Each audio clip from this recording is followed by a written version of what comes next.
Hello everyone, कैसे हैं आप लोग। देखिए, अगर आपकी भी अर्धवार्षिक परीक्षा होने वाली है, यानी अगर आपका भी हाफ ईयरली पेपर लगा हुआ है, तो आज की यह क्लास आप सभी स्टूडेंट के लिए बहुत ही ज़्यादा इंपॉर्टेंट होने वाली है।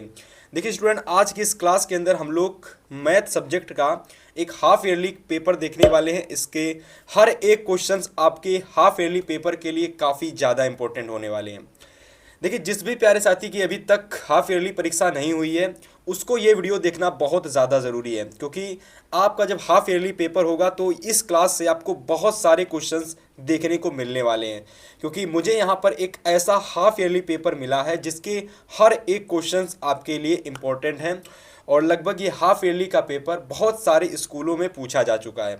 तो मेक श्योर अभी तक अगर आपके एग्ज़ाम नहीं हुआ है आपके स्कूल में, तो आपको यह पेपर शुरू से लगाकर एकदम लास्ट तक पढ़ना बहुत ज़्यादा कंपलसरी है। ठीक है, इसके हर एक क्वेश्चंस मैं आपको बहुत अच्छे से कराने वाला हूं, है ना।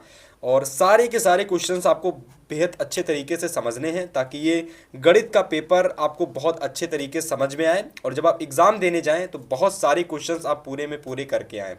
देखिए, पेपर हमारा सेम इसी तरीके का होगा कि आपको यहाँ पर अपना अनुक्रम यानी नाम डाल देना पड़ेगा पेपर जब आपको मिलेगा। ठीक है, और पेपर में आपको अनुक्रमांक भी फिल कर देना पड़ेगा। ठीक है, इसके बाद यदि मैं पेपर की बात करता हूँ, तो पेपर को करने के लिए जो समय मिलेगा सभी सभी स्टूडेंट्स को, वो होगा 3 घंटे 15 मिनट।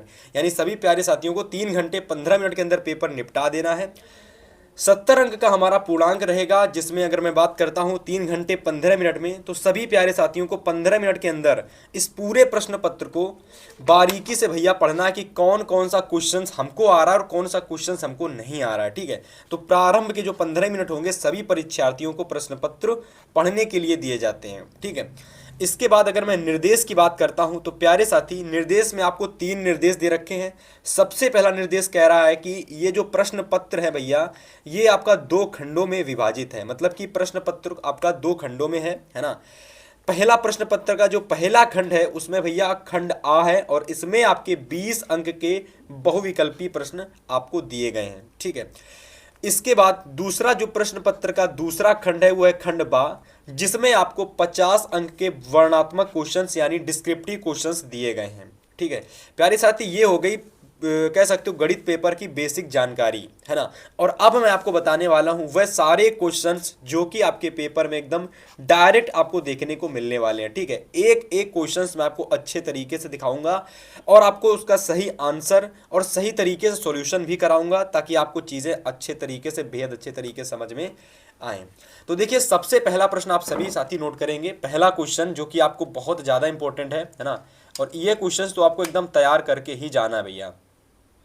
तो पहला क्वेश्चन देखिए बहुत ज़्यादा इंपॉर्टेंट है। जिस भी प्यारे साथी का अभी तक एग्जाम नहीं हुआ है, पहला क्वेश्चन बहुत अच्छे से समझना। देखिए, ये क्वेश्चन आपके परीक्षा में भाई 100% आ सकता है। ठीक है, बहुत इंपॉर्टेंट है, चाहे आपका बोर्ड पेपर हो, या फिर आपका हाफ ईयरली हो, या फिर आपका प्री बोर्ड पेपर हो, बहुत इंपॉर्टेंट है ये क्वेश्चन।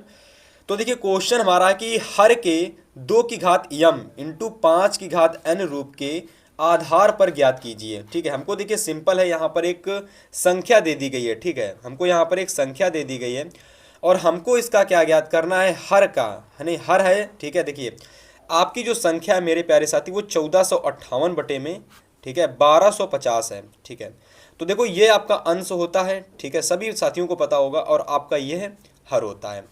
तो प्यारे साथी, क्वेश्चन कह रहा था कि जो हर है ना, इसको आप लोग 2 की घात m इंटू 5 की घात n सबसे पहले इस रूप का लाइए, और इस रूप का लाने के बाद में आपको बताना है कि ये जो संख्या पूरी आपको दे रखी है ना, ये कितने दशमलव स्थान तक, यानी कितने दशमलव प्रसार तक इसका स्थान रहेगा, है ना। मतलब दशमलव प्रसार कितने स्थान तक रहेगा वह आपको बताना है ना। तो प्यारे साथी, कैसे क्वेश्चंस करना है ना, बहुत आसान है, मैं आपको एकदम अच्छे तरीके से बताने वाला हूँ। ठीक है, देखो सबसे पहले अगर मैं आंसर की बात करता हूं, तो देखो इसका जो राइट आंसर हो जाएगा वह आपका हो जाएगा ऑप्शन नंबर। ठीक है, देखिए राइट आंसर इसका 4 हो जाएगा। ठीक है, राइट आंसर इसका 4 हो जाएगा। अब देखिए 4 आंसर कैसे आया मैं आपको वो बताता हूं। देखो वही समझना आपके लिए बहुत इंपॉर्टेंट है। देखो क्वेश्चंस की अगर मैं बात करता हूं, अगर मैं क्वेश्चंस की बात करता हूं, तो देखिए यहाँ पर 1458 बटे में 1250 आपको दे रखा है। देखो सबसे पहले मैं इस 1250 को उठा लूंगा। ठीक है, इस 1250 का मुझे क्या करना है कि सबसे पहले मुझे इसका गुणनखंड करना है। ठीक है, सबसे पहले प्यारे साथी गुणनखंड करेंगे इसका। ठीक है, तो गुणनखंड जब आप कर लेंगे ना, तो आपको क्या करना है, देखना है कि 2 की घात कितनी आ रही है, ठीक है, 2 की घात यम कितनी आ रही है, और 5 की घात गुणे में 5 की घात यन कितना आ रहा है, ठीक है, मतलब 2 की घात कितनी आ रही और 5 की घात कितनी आ रही, तो आपको यह देखना है। तो देखो सबसे पहले मैं क्या करता हूँ, इसके गुणनखंड करता हूँ। तो 1250 के अगर सभी साथी गुणनखंड करेंगे मेरे साथ, ठीक है, तो 2 का जब काटोगे तो 2 छंग 12, 2 दुना के 4, 2 पंचे 10, अब ये 5 से कटेगा, ठीक है, 5 एकम 5, 5 दुना के 10, 5 पचा के 25, ठीक है, ये 125 आ जाएगा। ये फिर से 5 से कटेगा, 5 दुना के 10, 5 पचा के 25, ये फिर से 5 से कटेगा, 5 पचा के 25, फिर से 5 से कटेगा, 5 एकम 5। यानी अगर मैं देखता हूं तो यहाँ पर आप सभी को देखने को मिल रहा होगा कि 2 की घात 1 आ रहा है और 5 की घात 1, 2, 3, 4। यानी कि अगर मैं बात करता हूं तो 2 की घात 1 है ना, और इंटू में 5 की पावर यानी 5 की घात आपकी यहाँ पर 4 आ रही है, ठीक है। तो मैं यहाँ से यह कह सकता हूँ सिंपल से कि 2 की पावर में 1 आ रहा है, ठीक है, और 5 की पावर में 4 आ रहा है। तो अगर मैं इसकी तुलना करता हूँ 2 की पावर यम से, है ना, और 5 की पावर यन से, ठीक है, तो यहाँ पर आपको ये चीज़ पता चल रही होगी कि 5 की पावर यन जो है वो ज़्यादा है और 2 की पावर यम जो है वो हमारी कम है। तो जिसकी घात सबसे ज़्यादा होती है, दशमलव प्रसार आपका उतने स्थान तक समाप्त होता है। मतलब मैं कहूँगा यहाँ पर अगर आप देखोगे तो 2 की घात आपका 1 आ रहा है, तो इसका कह सकते हो कि इसकी जो घात है वह कम है। वहीं अगर आप देखोगे 5 की घात 4 आ रहा है, तो इसकी घात जो है भैया वह ज़्यादा है। तो मैं क्या कह सकता हूँ, मैं यह कह सकता हूँ कि जो दशमलव प्रसार का स्थान रहेगा ना, जो आपका दशमलव प्रसार रहेगा वो कितने स्थान तक रहेगा मेरे प्यारे साथी, वह आपका 4 स्थानों तक रहेगा। तो कुछ नहीं करना है कि आंसर क्वेश्चन को आपको गुणनखंड करना है और इसको आप लोगों को 2 की घात यम और 5 की घात एन रूप का लाना है। जब आपका ये इस रूप का आ जाता है तो ठीक है, तो आपको देखना है कि किसकी घात सबसे ज़्यादा है। तो यहाँ पर 5 की घात 4 सबसे ज़्यादा थी, तो मुझे क्या करना है कि कितने घात थी, तो आप कहेंगे कि भैया जी ये 4 घात थी, 5 की घात 4 थी, तो मतलब मेरा जो दशमलव स्थान रहेगा वो इसके हिसाब से समाप्त होगा, किसके हिसाब से, इस 4 घात के स्थान तक समाप्त होगा। तो राइट आंसर आप लोग देखिएगा 1 भी नहीं होगा, 2 भी नहीं होगा। आगे के ऑप्शन देखते हैं और आपको सही टिक लगवाते हैं। तो यहाँ पर आपका जो राइट आंसर हो जाएगा वो ऑप्शन नंबर डी हो जाएगा, यानी 4। तो हमारा जो दशमलव प्रसार होगा वो कितने स्थान तक समाप्त होगा, तो वह हमारा 4 स्थानों तक समाप्त होगा, ठीक है। इसके बाद अगर मैं क्वेश्चन नंबर 2 की बात करता हूँ तो यह क्वेश्चन बहुत ज़्यादा इंपॉर्टेंट है। अगर आप चैप्टर नंबर 1 उठाकर देखोगे तो यह क्वेश्चन लगभग हर एक हाफ ईयरली पेपर में पूछा गया है। तो 100% ये क्वेश्चन आपके अगर हाफ ईयरली पेपर नहीं हुआ है तो आपके पेपर में ही जरूर आएगा, ठीक है। तो देखो उस क्वेश्चंस को कैसे करना, मैं आपको देखिए ध्यान से एकदम समझना। क्वेश्चन नंबर हमारा दूसरा है, इसमें क्या कह रहा है कि मासा दे रखा है आपको 9 और आपको कह रहा है कि लासा ज्ञात करना है। हमारी 2 संख्याएं दे रखी हैं, ए बराबर है 99, ठीक है, और मेरे प्यारे साथी बी बराबर है 153, ठीक है। हमसे कह रहा है इन दोनों ही संख्याओं का जो HCF यानी मासा जो दे रखा है वह आपका 9 दे रखा है। हमसे कह रहा है इन दोनों ही संख्याओं का यानी कि LCM यानी भैया अगर बात करें तो लासा क्या होगा आपको वह बताना है। क्वेश्चन को करने का तरीका सबसे पहले समझ लेना, ठीक है। देखो सबसे पहले क्वेश्चन का जो फार्मूला होता है वह होता है LCM गुणित HCF बराबर में दोनों संख्याओं का गुणनफल, ठीक है, ये आपका होता है फार्मूला। अगर मैं HCF की बात करता हूं मेरे प्यारे साथी, HCF आपका 9 दे रखा है, HCF कितना दे रखा है, तो आप कहेंगे भैया 9 दे रखा है। LCM मुझे ज्ञात करना है। दोनों संख्याएं A बराबर हमारी अगर आप देखोगे तो 99 दे रखी है, B बराबर संख्या हमारी मेरे प्यारे साथी आपकी 153 दे रखी है ना, तो आप 153 कर लोगे। तो 99 गुणित 153 कर लोगे, है ना। अब आप क्या करोगे कि LCM बराबर आप जब निकालोगे तो LCM बराबर क्या करोगे, 99 गुणित 153 बटे में 9 कर लोगे, है ना। अब जब 9 से इसका डिवाइड करोगे तो देखो 9 एकम 9, 9 एकम 9। अब देखो ये 11 का मल्टीप्लाई आप 153 से कर देंगे तो यहाँ करिएगा 11 3 33, हासिल लगेगा 1, 11 5 55 3 58, ठीक है, हासिल लगेगा 5, 11 एकम 11 5 16, यानी 1683 आप लोगों का मेरे प्यारे साथी आपका राइट आंसर हो जाएगा, ठीक है। इस तरीके से आपको क्या करना है कि LCM और HCF में आपको ये फार्मूले का इस्तेमाल करके अगर आपको HCF दे दिया गया है तो आप LCM ज्ञात कर सकते हो, और अगर आप सभी लोगों को LCM दे रखा है तो आप HCF ज्ञात कर सकते हो। बस आपको दोनों की दोनों संख्याएं पता होनी चाहिए, और इस तरीके से मेरे प्यारे साथी आपका ये राइट आंसर हो जाएगा। यहाँ पर ऑप्शन नंबर डी यानी 1683 आपका बिल्कुल राइट आंसर हो जाएगा। है ना। तो प्यारे साथी इस क्वेश्चन को बड़े ही अच्छे से नोट कर लेना, पेपर में जाकर एकदम अच्छे से इसको सॉल्व करके इसका राइट आंसर 1683 लगा के आना। बहुत बार ये क्वेश्चन आपके पेपर में आ रहा है। इसके बाद सभी प्यारे साथियों को क्वेश्चन नंबर तीसरा नोट करना है, और इस क्वेश्चन को बिल्कुल भी मत छोड़ के जाना। कह रहा कि शांत दशमलव संख्या में व्यक्त हो सकने वाली परिमेय संख्या कौन सी होगी। देखो मैं आपको एक चीज़ बता देता हूं कि यहाँ पर आपको जो ऊपर संख्या मैंने अभी आप 1250 पहले क्वेश्चन में ली थी, है ना, तो 1250 1458 बटे में 1250 जो संख्या थी वह आपकी एक परिमेय संख्या थी, और जो परिमेय संख्या होती है उसी का शांत दशमलव प्रसार हम निकाल सकते हैं।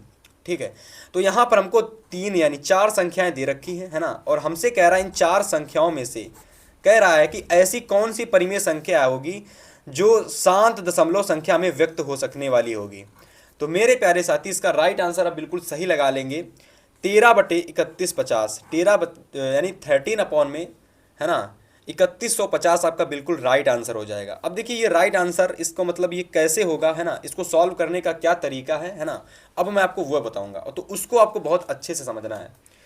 तो क्वेश्चन नंबर हमारा 3 है ना। क्वेश्चन नंबर अगर मैं 3 की बात करता हूँ तो यहाँ पर अगर आप देखोगे तो ऑप्शन में दे रखा था 13 अपॉन में, है ना, 3150, यानी 13 अपॉन में 3150। मेरे प्यारे साथी अभी मैंने आपको जिस तरीके से क्वेश्चंस कराया था सेम उसी तरीके से आपको करना है। यहाँ पर आपको जो ये हर दे रखा है, मेरे प्यारे साथी आपको क्या करना है, आपको देखना है कि यह जो क्वेश्चन है, यह जो 3150 दे रखा है, अगर मेरे प्यारे साथी ये आपका 2 की घात 0, है ना, 2 की घात 0 मतलब 2 की घात यम और 5 की घात n, केवल आपका यही आना चाहिए। मतलब कि ना तो इसमें 7 के गुणनखंड हो, ना तो इसमें 3 के गुणनखंड मिले, ना तो इसमें किसी अन्य 9 घात के किसी के भी गुणनखंड नहीं मिलने चाहिए। केवल 2 के और अगर 5 के गुणनखंड मिलते हैं तो ये शांत दशमलव संख्या में व्यक्त हो सकने वाली संख्या होगी। प्यारे साथी अगर आप 3150 के गुणनखंड करोगे तो यहाँ पर देखो 3150 के मैं गुणनखंड आपको करके बताता हूँ। देखो सबसे पहले ये 5 से कटेगा, 5 छका 30, 5 दूना के 10, 5 पचा के 25। फिर से ये 5 से कटेगा, 5 एकम 5, 5 दूना के 10, 5 पचा के 25। फिर से ये 5 से कटेगा, 5 दूना के 10, 5 पचा के 25, और फिर से ये 5 से जाएगा और फिर से ये 5 से जाएगा। आप कहेंगे मेरे प्यारे भैया कि यहाँ पर आपके 2 के गुणनखंड तो मिले ही नहीं हैं। तो आपको हमेशा याद रखना है कि जब भी कभी 2 के गुणनखंड आपको ना मिले तो 2 की घात आपको 0 बना देना है और बस आपका राइट आंसर निकल के आ जाएगा। यानी अगर मैं सिंपल शब्दों में बात करता हूं तो 2 की घात यम यहाँ पर कितना आ जाएगा आपका 2 की घात 0। वहीं अगर मैं 5 की घात n की बात करता हूं तो 1 हो गया, 2 हो गया, 3 हो गया, 4 हो गया, 5 हो गया। यानी आपको 5 की घात n जो मिला है वह आपको मिला है 5 की पावर में 5। ठीक है, तो यहाँ से अगर मैं देखता हूँ तो 2 की पावर m इंटू 5 की पावर n, ये किस रूप का निकला मेरे प्यारे साथी, 2 की घात 0, 5 की घात n रूप का निकला। तो राइट आंसर आपको हो जाएगा यहाँ से, आप कहेंगे कि राइट आंसर यहाँ से हमारा हो जाएगा 3150 जो है मेरा हमारा बिल्कुल राइट आंसर हो जाएगा। क्योंकि अगर आप देखोगे तो इसमें क्या हो रहा है कि हमारे 2 की पावर m और 5 की घात n, यानी ये दोनों में 2 और 5 के ही केवल गुणनखंड आ रहे हैं, और केवल 2 और 5 के ही गुणनखंड आने चाहिए। इसके अलावा अगर कोई और के गुणनखंड आते हैं, यानी 3 आ जाता है, 7 आ जाता है, 6 आ जाता है, तो आपका फिर वह सही नहीं होगा। तो इस बात को आपको याद रखना है ना। तो नोट कर लो इस क्वेश्चन नंबर तीसरे को। इसके बाद क्वेश्चन नंबर 4 देखो। क्वेश्चन नंबर 4 क्या कह रहा है, सभी साथी एकदम अच्छे से देखेंगे, है ना। क्वेश्चन नंबर 4 कह रहा है कि किन्हीं 2 धनात्मक पूर्णांक a और b के लिए हमको क्वेश्चन में क्या बताना है, हमको क्वेश्चन में बताना है कि हमारे पास कोई धनात्मक पूर्णांक है। हमारे पास क्या है भैया, कोई हमारे पास धनात्मक पूर्णांक हैं जिनके लिए हमको a और b दे रखा है। हमको कह रहा है कि इन 2 धनात्मक पूर्णांक के लिए आपका कौन सा स्टेटमेंट सही होगा।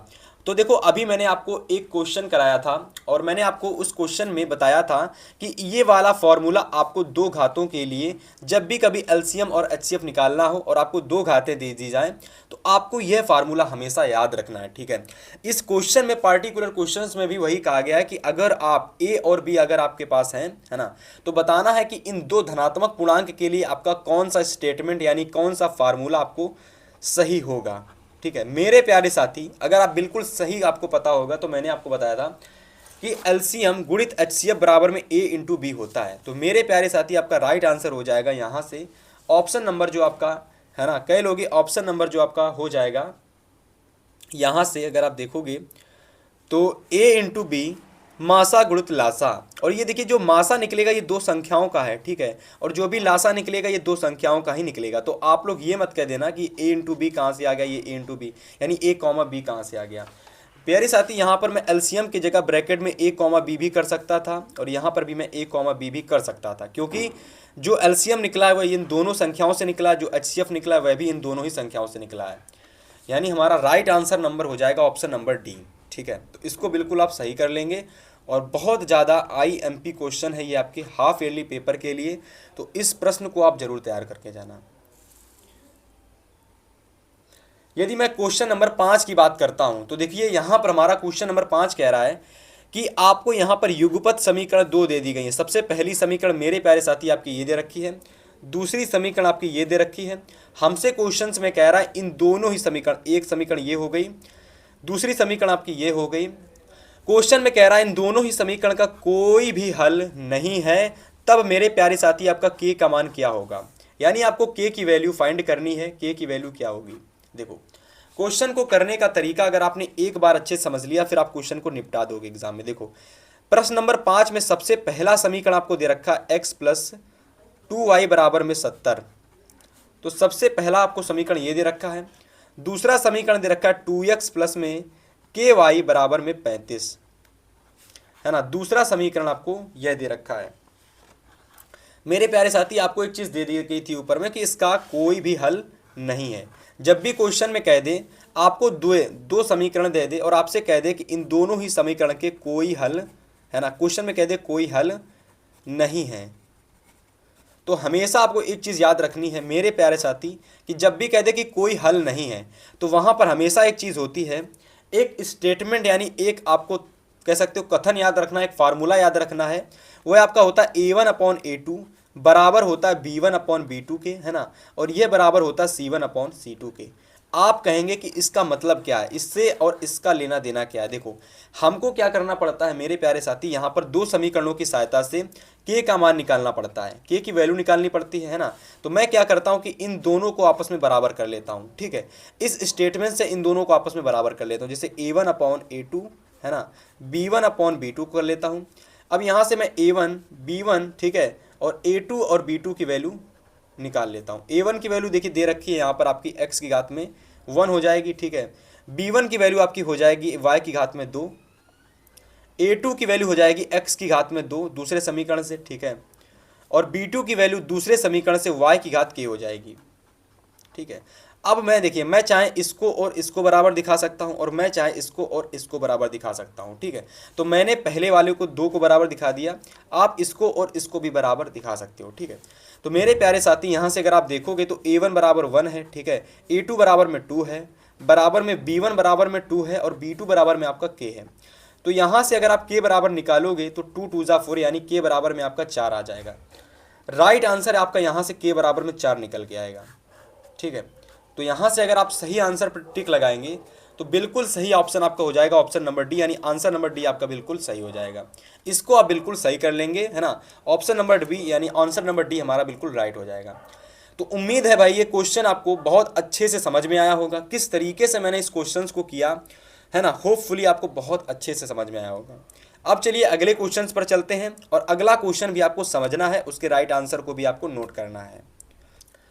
चलिए भैया अगले क्वेश्चंस की अगर मैं बात करता हूं तो प्यारे साथी अगला क्वेश्चन आपका दे रखा है यहाँ पर क्वेश्चन नंबर 6 कह रहा है कि यदि द्विघात समीकरण आपके पास, देखिए यहाँ पर एक द्विघात समीकरण दी गई है, वहां पर आपके पास दो समीकरणें थी, मतलब वह क्वेश्चन आपका दो चर वाले रैखिक समीकरण से पूछा गया था। पर यह क्वेश्चन हमारा 6 जो पूछा गया है मेरे प्यारे साथी वह आपका द्विघात समीकरण चैप्टर से आया है, ठीक है। तो इस बात को आपको याद कर लेना है कि द्विघात समीकरण से चैप्टर से हमारा एक क्वेश्चन पूछा गया है। क्वेश्चन में हमको ये एक द्विघात समीकरण दे दी गई है, कह रहा है कि इसके मूल समान है, कह रहा है कि इसके मूल समान है, तो आपको क्या करना है कि k का मान ज्ञात करना है। देखो क्वेश्चन अभी जो मैंने आपको कराया था उससे थोड़ा सा ये अलग है। यह क्वेश्चन आपका द्विघात समीकरण से पूछा गया है, और इससे पहले वाला जो मैंने प्रश्न कराया वह आपका दो चर वाले रैखिक समीकरण से था, वहां आपको दो समीकरणें दी गई थी। तो मेरे प्यारे साथी क्वेश्चन आपका अलग है, तो ये मत समझ लेना कि क्वेश्चन आपका वही है। बहुत अच्छे से इस क्वेश्चन को नोट करना है, 100% ये क्वेश्चन आपके पेपर में आ सकता है। तो सबसे पहले इसकी हम लोग द्विघात समीकरण को देख लेते हैं। द्विघात समीकरण थी 3x², ठीक है, प्लस का 6x ठीक है, प्लस का k बराबर में 0, ठीक है, तो यही थी ना। हाँ, तो ये हमारी द्विघात समीकरण दे रखी थी।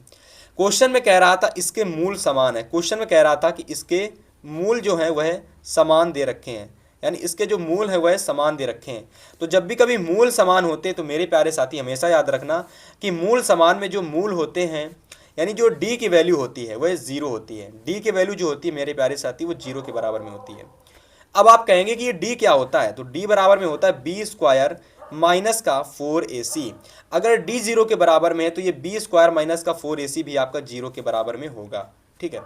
अब मैं क्या करूंगा, जब हमको बी स्क्वायर माइनस का 4ac पता चल गया है ना कि भैया ये हमारा 0 के बराबर में है, तो द्विघात समीकरण से मैं a का मान निकाल लूंगा, b का मान निकाल लूंगा और c का मान निकाल लूंगा। a का मान निकालने के लिए x स्क्वायर की घात 3 निकालेंगे, b का मान निकालने के लिए x की घात 6 रखेंगे और c का मान आपका डायरेक्ट यहाँ से अचर पद k हो जाएगा।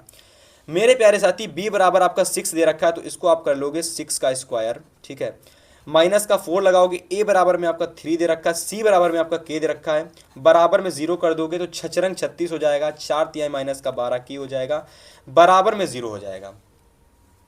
यहाँ आगे आप सॉल्व करोगे तो माइनस का 12 के ये उधर जाएगा तो माइनस का 36 बन जाएगा, माइनस से माइनस चला जाएगा, 12 एकम 12, 12 36, यानी राइट आंसर आपका हो जाएगा k बराबर में 3, ठीक है। यानी मेरे प्यारे साथी राइट आंसर आपका हो जाएगा k बराबर में 3। जितने भी साथी क्लास को देख रहे हैं, इस तरीके से अगर कोई द्विघात समीकरण आपको दे दी जाती है, कह देता है मूल उसके समान है, तो भैया d बराबर में आपका 0 हो जाएगा। d की वैल्यू सभी को पता होनी चाहिए, बी स्क्वायर माइनस का 4ac होती है, तो बी स्क्वायर माइनस का 4ac भी हमारा 0 के बराबर में हो जाएगा यदि हमारा d हमारा 0 के बराबर में है। d हमारा 0 के बराबर में इसलिए होगा क्योंकि मूल समान है। ए बी सी के मान निकाल लेंगे, इस बी स्क्वायर माइनस 4ac में पुट कर देंगे तो k की वैल्यू आपको 3 निकल के आ जाएगी। नोट कर लेंगे सभी प्यारे साथी क्वेश्चन को, इसके बाद में क्वेश्चन नंबर 7 को बताता हूँ। क्वेश्चन नंबर 7 कह रहा है कि दो आकृतियां दे रखी हैं जिनके आकार समान है परंतु उनके आमाप समान नहीं है, तो वह आकृतियां क्या कहलाती हैं। अगर मेरे प्यारे साथी अगर उनके समान आकार है, आकार अगर समान दे रखा है लेकिन आमाप समान नहीं दे रखा, मतलब कि वह कुछ इस तरीके से हैं, वह कुछ इस तरीके से हैं, मतलब इनके जो दिखने में एक तरीके से हैं, ये दिखने में तो एक तरीके से हैं लेकिन इनके अगर आप आकार देखोगे तो वह भैया कुछ अलग अलग हैं। दिखने में एक तरीके से हैं लेकिन आकार जो है वो अलग अलग है, तो ऐसी आकृतियों को हम लोग समरूप आकृतियां कहते हैं। राइट आंसर नंबर आपका ऑप्शन नंबर सी हो जाएगा, यानी इसको आप बिल्कुल सही कर लेंगे। बहुत ज़्यादा इंपॉर्टेंट क्वेश्चन है और अगर आप हाफ ईयरली पेपर देने वाले तो इस क्वेश्चन को तो जरूर तैयार करके जाना, यह क्वेश्चन हाफ ईयरली पेपर में जरूर आता है। अगला क्वेश्चन नंबर 8 की मैं बात करता हूं, तो क्वेश्चन नंबर 8 हमसे कह रहा है कि बिंदु, यहां पर हमको दो बिंदु दे रखे हैं। सबसे पहला बिंदु आपको ये दे रखा है और दूसरा बिंदु आपको ये दे रखा है, ठीक है। क्वेश्चन में हमसे कह रहा है कि दो बिंदुओं को मिलाने वाले रेखाखंड के मध्य बिंदु के निर्देशांक ज्ञात करने हैं। देखो सबसे पहले आपको एक चीज़ याद कर लेनी, क्वेश्चन को बहुत अच्छे से पढ़ना है। क्वेश्चन कह रहा है कि एक बिंदु हमारा ये है, दूसरा बिंदु हमारा ये है, कह रहा है कि इन बिंदुओं को मिलाने वाले रेखाखंड में एक मध्य बिंदु दे रखा है, मेरे प्यारे साथी उसके निर्देशांक ज्ञात करने हैं।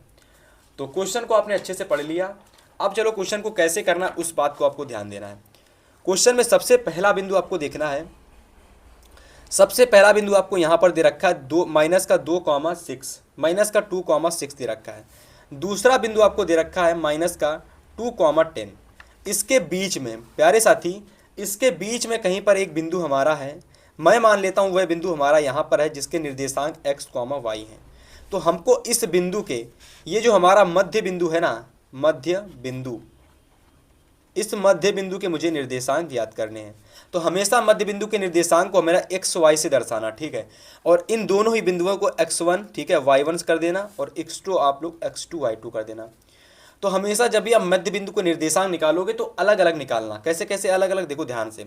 सबसे पहले आप x के निर्देशांक निकाल लोगे और x के निर्देशांक को निकालने के लिए x1 प्लस x2 बटे में 2 फार्मूला आपको होता है, तो यह फार्मूला आपको याद कर लेना है। x को निकालने के लिए यह फार्मूला आपको याद कर लेना है। तो चलो यहाँ से x को निकालते हैं बहुत अच्छे से। x बराबर में x1 आपका दे रखा है माइनस का 2, ठीक है, प्लस में x2 आपका दे रखा है माइनस का 2, ठीक है। तो ये भी आपका माइनस का 2 दे रखा है, इसको आप ब्रैकेट के अंदर कर लो, बट्टे में 2। आगे आप इसको सॉल्व करोगे तो ये आपका हो जाएगा माइनस का 4 बट्टे में 2। जब इसको पूरा सॉल्व करोगे तो ये माइनस का 2 निकलेगा, यानी x की वैल्यू मेरे प्यारे साथी यहाँ से आपकी माइनस की 2 निकल के आई। आगे अगर आप निकालोगे y की वैल्यू, ठीक है, आगे अगर आप y की वैल्यू निकालोगे, है ना, जब आप y की वैल्यू निकालोगे तो y में भी यही फार्मूला होता है कि y1 प्लस y2 बटे में 2 अपॉन में 2, है ना।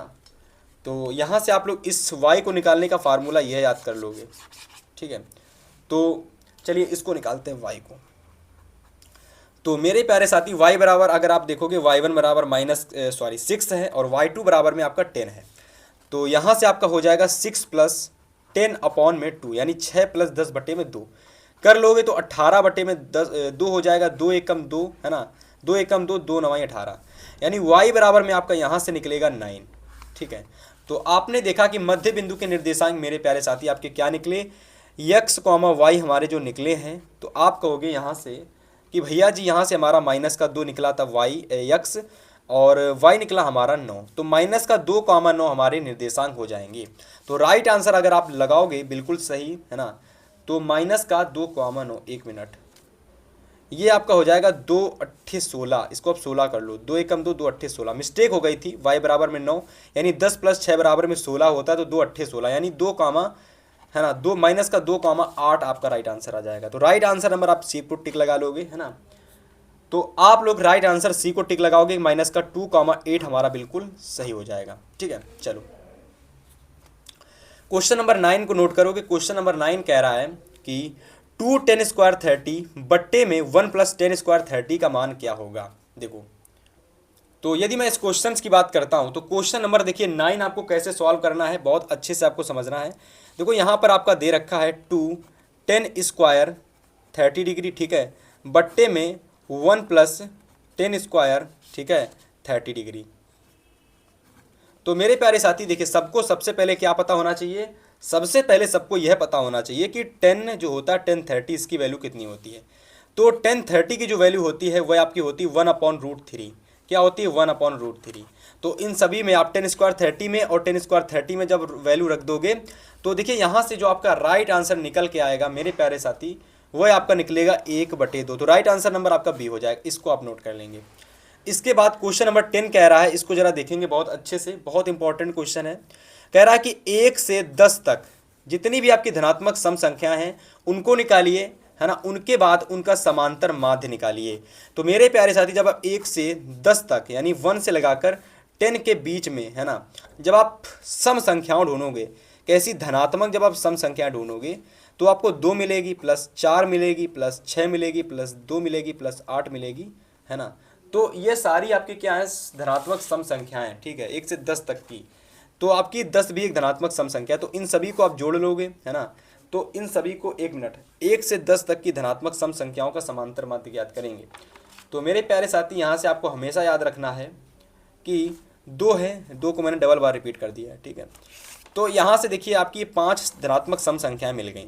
अब अगर आप इनको जोड़ोगे तो आपको निकलेगा यहाँ से 30, ठीक है। और अगर आप टोटल संख्या देखोगे तो हमारी 5 है, तो कुल संख्या बट्टे में कुल योग, है ना, कुल योग बट्टे में कुल संख्या, तो कुल योग हमारा 30 है, बट्टे में कुल संख्या 5 है। इसको डिवाइड कर दोगे, 5 एकम 5, 5 छक्का 30, यानी राइट आंसर आपका निकल के यहाँ से आ जाएगा 6, ठीक है। तो देखिए यहाँ पर जो ऑप्शन दे रखे हैं ये थोड़े से मिस्टेक दे रखी है ऑप्शन में, ठीक है, तो इसको आप बिल्कुल सही कर लोगे। इसको आप 6 बना लेना, 1 मिनट, और इसको आप 7 बना लेना। तो यहाँ से आपका राइट आंसर आपका हो जाएगा ऑप्शन नंबर फर्स्ट, यानी ए वाला बिल्कुल हमारा राइट आंसर हो जाएगा, ठीक है। उम्मीद करते हैं ये क्वेश्चन भी आपको समझ में आया होगा, बहुत इंपॉर्टेंट क्वेश्चन है। इसके बाद बात करते हैं आगे के क्वेश्चंस की। तो चलिए बात करते हैं क्वेश्चन नंबर 11 की, यानी अगले क्वेश्चन की। अब देखिए जितने भी क्वेश्चंस मैं आपको कराऊंगा उसमें मैं आपको डायरेक्ट टिक लगवा दूंगा, ठीक है। तो एक एक क्वेश्चंस का आपको केवल डायरेक्ट टिक लगाना है और क्वेश्चन आपके सेम इसी तरीके से आपके पेपर में आने वाले हैं, ठीक है। तो सबसे पहले क्वेश्चन की अगर मैं बात करता हूँ क्वेश्चन नंबर 11 की, ठीक है, यानी क्वेश्चन नंबर 11 की अगर मैं बात करता हूँ तो यहाँ पर हमसे क्वेश्चन कह रहा है कि हमारे पास त्रिभुज ABC है, हमारे पास कोई त्रिभुज ABC है ना, और एक त्रिभुज हमारे पास DEF है, एक त्रिभुज हमारे पास DEF है, ठीक है, DEF। ये दोनों ही त्रिभुज आपस में कैसे हैं, तो ये दोनों ही त्रिभुज आपस में समरूप हैं। समरूप का कुछ इस तरीके से चिन्ह होता है, सभी को पता होगा। तो ये दोनों ही त्रिभुज आपस में समरूप हैं। तो हमसे प्रश्न में कह रहा है कि DEF का परिमाप बताइएगा। DEF इस त्रिभुज का परिमाप क्या होगा आपको वह बताना है। देखो बहुत अच्छे समझ लेना, यहाँ पर आपको सभी भुजाओं के मान दे रखे हैं, जैसे AB बराबर 4 सेंटीमीटर, BC बराबर 3.5 सेंटीमीटर, है ना। सी ए बराबर में 2.5 सेंटीमीटर और डी एफ बराबर में 7.5 सेंटीमीटर। बट आपको केवल क्या देखना है कि इस डी ई एफ का परिमाप क्या होगा। तो राइट आंसर आप टिक लगा लेंगे यहाँ से, इसका बिल्कुल सही आंसर आप टिक लगा लेंगे कि इसका परिमाप होगा 30 सेंटीमीटर, यानी सी बराबर, सी वाला आंसर हमारा बिल्कुल सही हो जाएगा। ठीक है, तो प्यारे साथी डी ई एफ का परिमाप पूछ रहा था, तो डी ई एफ का परिमाप आपका 30 सेंटीमीटर, यहाँ से इसका राइट आंसर हो जाएगा। आगे क्वेश्चन नंबर अगर मैं 12 की बात करता हूँ, है ना, तो 12 नंबर क्वेश्चन कह रहा है कि बिंदु हमारे पास एक दे रखा है। ठीक है, एक बिंदु हमको यहाँ पर माइनस का 6,8 दे रखा है। ठीक है, दूसरा बिंदु हम लोगों को मूल बिंदु दे रखा है। देखिए हमेशा याद कर लेना कि जो भी हमारा मूल बिंदु होता है उसके निर्देशांक 0,0 होते हैं। तो मूल बिंदु से मतलब मूल बिंदु हमारा 0,0 तो अपने स्थान पर ही है, और इस मूल बिंदु से कुछ दूरी पर हमारा एक बिंदु है माइनस का 6,8, है ना, कुछ दूरी पर हमारा एक बिंदु है माइनस का 6,8। तो इस बीच की दूरी मुझे ज्ञात करनी है। मेरे प्यारे साथी, आप सभी को बीच की दूरी का फार्मूला मैंने अभी बताया था, है ना, उस फार्मूले को आपको नोट कर लेना है। और अगर मैं इसके राइट आंसर की बात करता हूं तो इसका राइट आंसर आपका हो जाएगा 10 सेंटीमीटर, यानी सी नंबर वाला आपका आंसर बिल्कुल सही हो जाएगा, यानी 10 सेंटीमीटर दोनों बिंदुओं के बीच की दूरी आपकी निकल के आ जाएगी। ठीक है, इसको नोट कर लीजिए। इसके बाद क्वेश्चन नंबर 13 को देखिएगा, क्वेश्चन नंबर 13 को देखिए। क्वेश्चन नंबर 13 कह रहा है कि यदि बिंदु हमको एक बिंदु 4,0 दे रखा है, दूसरा बिंदु हमको 0,x दे रखा है, कह रहा है इसके बीच की दूरी आपको 5 मात्रक दे रखी है, तो आपको x का मान क्या होगा वह आपको बताना है। देखो आपको यहाँ पर सबसे पहला बिंदु दे रखा है 0,4। ठीक है, पहला बिंदु आपको 0,4 दे रखा है, दूसरा जो बिंदु आपको दे रखा है वो 0,x दे रखा है। देखो इन दोनों के जो बीच की दूरी मेरे प्यारे साथी वो d बराबर 5 दे रखी है। ठीक है, हमसे कह रहा है ये जो x है दूसरे बिंदु में, मतलब ये हमारा a बिंदु है, ये हमारा b बिंदु है, तो b बिंदु में जो हमारा x दे रखा है इसकी वैल्यू आपको फाइंड करनी है। इसकी वैल्यू क्या होगी वह आपको फाइंड करनी है। तो यहाँ से आपके प्यारे साथी इसको अच्छे से नोट कर लो, और इसका राइट आंसर मैं आपको टिक लगवाता हूँ। इसका राइट आंसर आपका हो जाएगा x बराबर में 3। b वाला आपका बिल्कुल राइट आंसर हो जाएगा x बराबर में 3, तो आप लोग इसको बिल्कुल सही कर लेंगे। चलिए अगला क्वेश्चन नोट करेंगे। क्वेश्चन नंबर 14 कह रहा है कि यदि 3 cot a बराबर में 4 दे रखा है तो आपको sec a का मान क्या होगा वह आपको निकालना है। प्यारे साथी देखिए 3 cot a बराबर में 4 दे रखा है, इसको देखो बहुत आसान होगा करना आपको, मैं आपको बताता हूँ। देखो cot बराबर में क्या होता है, cot बराबर में तो आप सभी को पता होगा कि cot जो होता है वह भैया 10 का उल्टा होता है। जो 10a होता है वह होता है 1/cot a। तो अगर मैं cot a निकालता हूँ, यानी अगर मैं 10a की बात करता हूँ तो 10a आपका हो जाएगा लाल बट्टे कक्का के अनुसार, लाल बट्टे कक्का से, ठीक है, लाल बट्टे कक्का से कर्ण बट्टे आधार ये हमारा होता है 10a बराबर में। तो जस्ट इसका अपोजिट कर दोगे तो आधार बट्टे में जो कर्ण हो जाएगा मेरे प्यारे साथी, आधार बट्टे में जो कर्ण हो जाएगा वो आपको cot a के लिए हो जाएगा। ठीक है, आधार बट्टे में कर्ण, आधार यहाँ से आपका दे रखा है मेरे प्यारे साथी। इसको आगे और सॉल्व करोगे तो cot a बराबर में इस 3 को उधर ले जाओगे तो 4/3 हो जाएगा। यानी कि अगर मैं a की बात करता हूं तो a आधार हमारा 4 दे रखा है। ठीक है, ये आधार हमारा 4 दे रखा है, और कर्ण बराबर यानी k बराबर में हमारा 3 दे रखा है ना। तो आपको हमेशा लंब निकालना पड़ेगा। ठीक है, तो लंब आपका यहाँ से निकल के आ जाएगा 5 निकल के आ जाएगा। कितना, 5 निकल के आ जाएगा। मैं आपको डायरेक्ट राइट आंसर इसका बताता हूँ, आप डायरेक्ट राइट आंसर इसका नोट कर लो। इसका राइट आंसर आपका डायरेक्ट हो जाएगा मेरे प्यारे साथी, है ना। इसका डायरेक्ट आप आंसर नोट करो आप लोग कि sec a बराबर में आपसे क्वेश्चन पूछ रहा था कि sec a बराबर में क्या होगा, है ना। तो sec a बराबर में आपका हो जाएगा ऑप्शन नंबर बी, यानी 5/4 आप बिल्कुल आपका सही आंसर हो जाएगा। अगर आपको 3 cot a बराबर में 4 दे रखा हो जाए पेपर में और sec a का मान पूछ जाए तो 5/4 आप बिल्कुल सही करके आओगे। तो इसको आप लोग नोट कर लो। ठीक है, चलो बात करते हैं क्वेश्चन नंबर 15 की। क्वेश्चन नंबर 15 की बात करते हैं। 15 नंबर क्वेश्चन कह रहा है कि अगर साइन a बराबर में cosec a दे रखा हो, है ना, तो कह रहा है कि आपको जो मान ज्ञात करना है वो आपको पाई के 0 के बीच में ज्ञात करना है कि a का मान क्या होगा, यानी इस a की वैल्यू आपको फाइंड करनी है ना। ऐसा कौन सा मान होता है जिसमें साइन a बराबर होता है cosec a के, है ना। और याद रखना कि आपको यहाँ पर डिग्री यानी 45 डिग्री 60 डिग्री में नहीं बताना है, आपको यहाँ पर फाई में आंसर बताना है। तो मेरे प्यारे साथी जब आप साइन पाई/2 करोगे और जब कॉसेक पाई/2 करोगे तो वहां पर इन दोनों की जो वैल्यू होती है आपस में बराबर होती हैं। तो a बराबर में मेरे प्यारे साथी आपका राइट आंसर हो जाएगा पाई/2, है ना। पाई/2 आपका बिल्कुल राइट आंसर हो जाएगा। तो चलिए ऑप्शन देखते हैं और टिक लगाते हैं। तो यहां से देखिए प्यारे साथी आपका राइट आंसर नंबर बी हो जाएगा, यानी पाई/2 आपका ये बिल्कुल राइट आंसर आप इसको कर लेंगे, है ना। चलिए इसके बाद क्वेश्चन नंबर 16 की बात करते हैं। और यहाँ पर देखिए क्वेश्चन में हमसे फिर से दो बिंदुओं के निर्देशांक आपको दे रखे हैं, है ना। देख लो, पहला बिंदु आपका ये है ना, जिसको हम ए मान लेते हैं। दूसरा बिंदु हमारा ये है, जिसको अगर हम बी मान लेते हैं। तो इन दोनों ही बिंदुओं के बीच की दूरी क्या होगी? प्यारे साथी, मैंने आपको फार्मूला बताया था, बहुत बार बताया है, फिर से मैं बता देता हूँ। फार्मूला आपको याद कर लेना है और सारे मान पुट कर देने हैं। देखो फार्मूला होता है x2 माइनस x1 का whole square plus y2 minus y1 का होल स्क्वायर। मेरे प्यारे साथी, यहाँ से आपको x1 बराबर आपका माइनस का 1, y1 बराबर आपका 3 हो जाएगा, ठीक है। x2 बराबर आपका 2 हो जाएगा और y2 बराबर में आपका माइनस का 1 हो जाएगा। तो यहाँ से देखिए प्यारे साथी, आपको x2 x1 y2 y1 के सब सारे मान आप पुट कर दोगे तो d बराबर में मेरे प्यारे साथी आपका राइट आंसर निकल के आ जाएगा। राइट आंसर आपका निकल के आ जाएगा 5, यानी 5 मात्रक आपका बिल्कुल सही आंसर हो जाएगा। यानी राइट आंसर ऑप्शन नंबर आपका बी हो जाएगा। तो आप बिल्कुल इसको सही कर लेंगे। तो राइट आंसर आपका 5 मात्रक आप बिल्कुल सही कर लेंगे। चलिए बात करते हैं क्वेश्चन नंबर 17 की, है ना। 17 नंबर क्वेश्चन नोट करेंगे सभी प्यारे साथी। तो देखो यहाँ पर हमको एक द्विघात समीकरण दे रखी है ना। एक द्विघात समीकरण हमको दे रखी है। समीकरण क्या दे रखी? द्विघात समीकरण, ये ठीक है। तो ये हमारी एक द्विघात समीकरण है। कह रहा है कि इसके मूलों का, कह रहा कि योग आपको बताना है। प्यारे साथी, इस क्वेश्चन को मैं आपको बहुत अच्छे से बताता हूँ। देखिए अगर मैं बात करता हूँ मूलों के योग की, तो देखिए अल्फा प्लस बीटा ये होते हैं मूलों का योग। एक हमारा अल्फा हमारा पहला मूल होता है, दूसरा हमारा बीटा होता है। जब इन दोनों का योग करेंगे तो एबीसी के अनुसार हम लोग कह सकते हैं कि माइनस का बी अपॉन ए जो होता है ये हमारे अल्फा प्लस बीटा का फॉर्मूला होता है। तो माइनस का बी, अगर मैं बी की बात करता हूँ तो यहाँ पर देखिए ए बराबर में आपको 5 दे रखा है, ठीक है। बी बराबर में आपको माइनस का 3 दे रखा है, सी बराबर में आपको 2 दे रखा है। तो प्यारे साथी, यहाँ से अगर आप देखोगे माइनस को करो बाहर, बी बराबर कर दो माइनस का 3, ए बराबर कर दो 5, प्लस माइनस माइनस प्लस हो जाएगा। तो 3/5 आपका राइट आंसर आ जाएगा, ठीक है।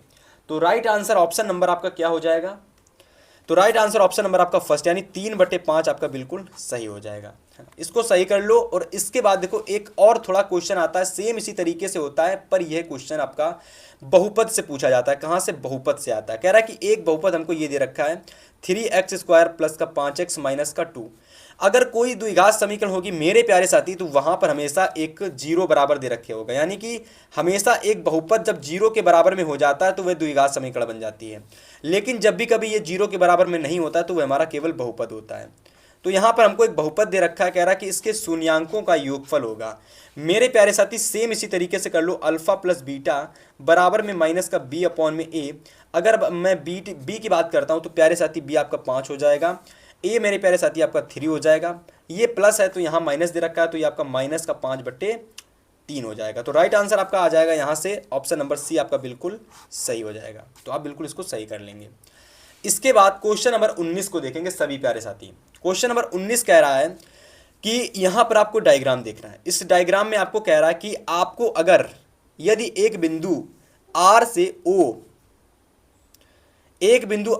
ओ केंद्र वाली किसी वृत्त पर आर ए आर बी स्पर्श रेखा है। देखो आर से आर ए, है ना, आर से आर ए एक वृत्त पर स्पर्श रेखा है। देखो ये आपकी एक स्पर्श रेखा है, ठीक है। एक आर से बिंदु बी है, एक आर से बिंदु वृत्त पर हमारा कोई बिंदु बी है, और अगर मैं आर से बी को खींचता हूं तो हमारी एक ये स्पर्श रेखा। कह रहा है कि हमारा यहाँ पर स्पर्श रेखाएं हैं और 80 अंश के कोण पर ये झुकी हुई है। मेरे प्यारे साथी ये 80 अंश, यानी ये कोण जो है ना, ये दोनों स्पर्श रेखाएं जो हैं कुछ इस तरीके से 80 अंश के कोण पर वृत्त पर झुकी हुई हैं। तो यह यहाँ पर हमारा जो कोण है ये 80 डिग्री दे रखा है। क्वेश्चन में हमेशा देखना, याद कर लेना, जब भी कभी कोई भी स्पर्श रेखा मैं वृत्त पर डालता हूँ तो जो भी कोण बनता है, जैसे ये जो कोण बन रहा है ना, ये 90 डिग्री के बराबर में हो जाएगा। जैसा कि आपको दे रखा है ये 90 डिग्री के बराबर में, ठीक है। ये लंब का निशान है। तो बी कोण हमारा 90 डिग्री के बराबर में और ए कोण भी हमारा 90 डिग्री के बराबर में। क्वेश्चन में हमको कोण पी ए क्यू का मान ज्ञात करना है। इस कोण का मान मुझे ज्ञात करना है। प्यारे साथी ये समचतुर्भुज है और इस कोणों का योग होता है 360 डिग्री। जब आप इन 360 डिग्री को, इन तीनों कोणों को जोड़ दोगे और इसका मान निकालोगे तो देखो कैसे निकलेगा। देखो कैसे निकलेगा। जब मैं क्या करूंगा, इस कोण ए और इस कोण बी, सॉरी हाँ, कोण आर, कोण ए कोण आर प्लस कोण बी और प्लस कोण ओ कर लूंगा तो मैं 360 के बराबर में कर दूंगा, क्योंकि इन चारों कोणों का जो योग है वो 360 के बराबर में। ये समचतुर्भुज है और समचतुर्भुज के चारों कोणों का योग 360 के बराबर में होता है। कोण ए बराबर में मेरे प्यारे साथी 90 डिग्री है, कोण आर बराबर 80 डिग्री है, कोण बी बराबर में मेरे प्यारे साथी ये भी 90 डिग्री है, तो कोण ओ का मान मुझे ज्ञात करना है 360। आप जब इन तीनों को जोड़ लोगे तो देखिए 9 दुना के 18 है ना, और 18 और 8 26, यानी 260 डिग्री। यहाँ पर आगे कर लो 260 डिग्री प्लस में कोण ओ बराबर में 360 डिग्री। तो आगे अगर आप कोण ओ निकालोगे तो आपको 360 में जब आप 260 को माइनस करोगे तो 100 डिग्री आपका निकल के आ जाएगा, यानी कोण ओ बराबर में आपका 100 डिग्री हो जाएगा, यानी राइट आंसर कोण ओ बराबर में आपका 100 डिग्री निकलेगा यहाँ से। ठीक है, तो आप इसको बिल्कुल सही कर लेंगे। इसके बाद अगर मैं ऑप्शन पर देखता हूँ तो ऑप्शन पर देखते हैं और इसका सही ऑप्शन टिक लगाते हैं। प्यारे साथी यहाँ पर अगर आप देखोगे तो पहला option 105 degree, 110 degree, 90 degree, 100 degree. प्यारे साथी राइट आंसर आपका ऑप्शन नंबर सी हो जाएगा, यानी 100 डिग्री हमारा बिल्कुल सही आंसर हो जाएगा। तो प्यारे साथी इसको बिल्कुल सही कर लेंगे। इसके बाद क्वेश्चन नंबर 20 की बात करते हैं, क्वेश्चन नंबर 20 की बात करते हैं। देखिए क्वेश्चन नंबर 20 सेम इसी तरीके से जैसे मैंने अभी क्वेश्चन एक कराया था, सेम उसी तरीके से यहाँ पर क्वेश्चन कौन कह रहा है कि चित्र में यदि एक हमारा जो वृत्त है वो केंद्र का एक वृत्त है जिस पर पी क्यू और पी आर दो स्पर्श रेखाएं हैं। देखो पी क्यू और पी आर, पी क्यू और पी आर हमारी कह रहा है कि दो स्पर्श रेखाएं हैं और कोण पी क्यू बराबर आपको 46 डिग्री दे रखा है। कोण पी क्यू आर, कोण पी क्यू आर, एक मिनट इसको थोड़ा सही कर लो, इसको थोड़ा सही कर लो और यहाँ कर लो क्यू पी आर। कोण क्यू पी आर बराबर में 46 डिग्री दे रखा है। तो मेरे प्यारे साथी क्यू ओ आर इस कोण का मान आपको ज्ञात करना है। कुछ नहीं होगा, यह भी आपका 90 डिग्री है ना, यह भी आपका 90 डिग्री है। तो इन तीनों कोणों को जोड़ लो और इस कोण का मान निकाल लो। तो राइट आंसर आपका मेरे प्यारे साथी यहाँ से आपका बिल्कुल सही हो जाएगा 134 डिग्री, यानी आंसर नंबर आपका बिल्कुल सही हो जाएगा। देखो कैसे किया मैंने वो आपको पता होगा कि ये समचतुर्भुज है और समचतुर्भुज के चारों कोणों का योग जो होता है मेरे प्यारे साथी वो 360 डिग्री होता है। और अगर मैं 360 डिग्री को इन तीनों ही कोणों से जोड़ लेता हूं तो देखिए 9 दुना के 18 है ना, 18 और 4 कितना होता है 22, यानी 216। अगर मैं 216 ठीक है 216 डिग्री को माइनस कर देता हूँ 360 से तो प्यारे साथी 134 डिग्री निकलेगा जो कि हमारे कोण ओ का मान होगा। ठीक है, ऐसे करके यहाँ पर देखिए 20 महत्वपूर्ण ये क्वेश्चन अर्धवार्षिक परीक्षा के मैंने आपको बताए। प्यारे साथी अगर आपने 20 क्वेश्चन पेपर से पहले तैयार कर लिए तो पूरे के पूरे पेपर में अगर आपका अर्धवार्षिक पेपर नहीं हुआ है तो यहाँ से मैंने ये बताया कि 20 क्वेश्चन अगर आपने तैयार कर लिए मेक श्योर आपके बहुत क्वेश्चन यहाँ से आपके पेपर में देखने को मिलने वाले हैं। देखो जिस भी प्यारे साथी ने पूरी क्लास को देखा है यहाँ तक, ठीक है, अब मेरा निवेदन है कि मैं आपका ज़्यादा समय नहीं लूँगा।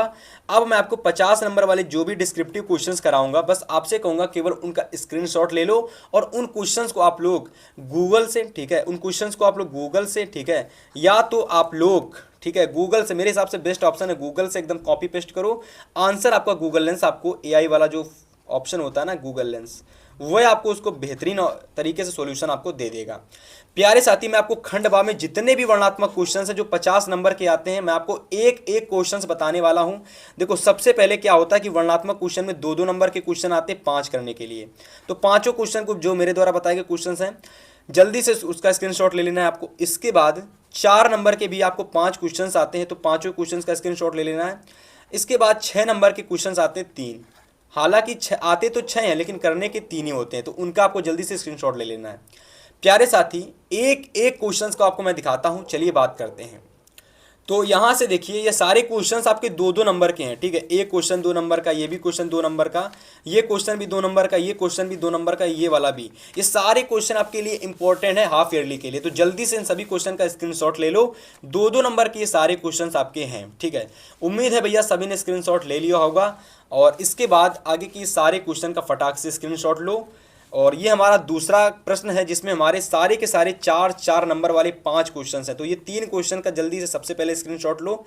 इसके बाद मैं आपको बचे 2 क्वेश्चन 4 नंबर वाले और बताता हूँ।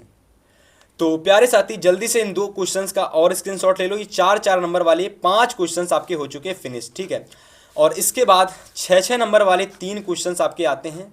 तो सबसे पहला इसका स्क्रीनशॉट ले लो। और इसके बाद अथवा में देखिए 2 प्रश्न आते हैं, एक करने के लिए होता है तो आप चाहो तो इसको पेपर में बना करके आ सकते हो और या फिर इस सवाल को भी करके आ सकते हो। मेरे हिसाब से आप दोनों का स्क्रीनशॉट ले लो, आपको जो अच्छा लगता है आप वो क्वेश्चन तैयार कर सकते हो। हालांकि दोनों ही तैयार कर लेना, कोई भी प्रश्न पेपर में आता है तो उसको आप निपटा देना। जल्दी से इसका स्क्रीनशॉट ले लो और सारे क्वेश्चन आपको गूगल लेंस के द्वारा ढूंढ लेने हैं।